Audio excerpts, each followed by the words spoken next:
Pessoal, o outro caso particular, o terceiro, é a função identidade. A função identidade é uma, eu diria que seria a função linear. Se vocês lembram da função linear, aquela que corta o eixo das origens aqui, do ponto cartesiano, ela passa pelo eixo da origem. Aí o que acontece? Ela intercepta o eixo, o zero, a origem dos eixos. Então, a função identidade, ela para mim, é um subcaso da linear, tá? O que ela é?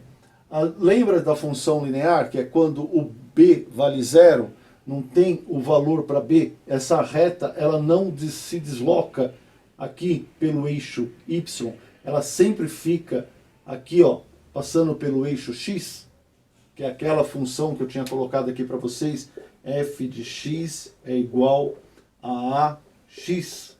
Então eu coloco um valor e ele fica sempre aqui no eixo x. Ele não tem a parte b, que é a parte onde que essa reta se faz a variação linear aqui da reta. Ó.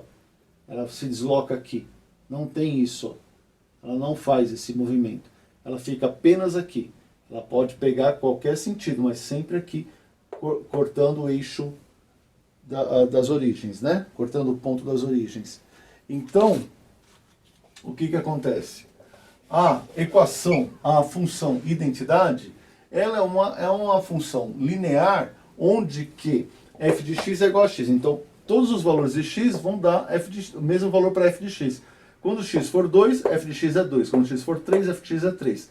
A representação gráfica dessa função é isso aqui, ó.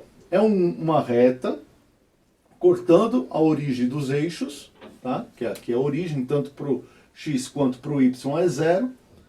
E ela faz o quê? Ela forma 45 graus aqui, ó. É aquilo que eu falei para vocês, é uma reta em 45 graus, ela nunca vai mudar, vai ser sempre nessa abertura aqui, nessa angulação de 45 graus. Por quê? Porque o valor do coeficiente angular aqui do A é 1. Né? A f de x, a função identidade é igual a 1x. Ou f de x é igual a x.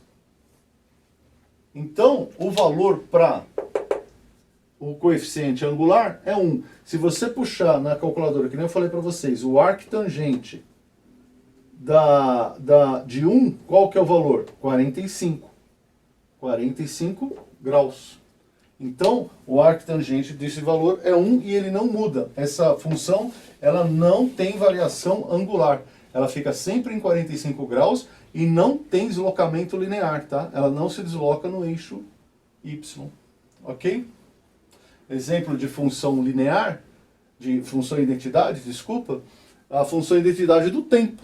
Você olha o relógio, se tiver 1, é 1 hora, 2, 2 horas, 3, 3 horas, né? Valor negativo não tem, então não teria essa parte aqui não teria esse rebatimento aqui. Então o tempo é uma função identidade. Ele vai seguindo, é uma função linear e é identidade também. Ele não tem variação, ele não acelera, não diminui. Ele fica sempre naquela contagem fixa, constante. Ok?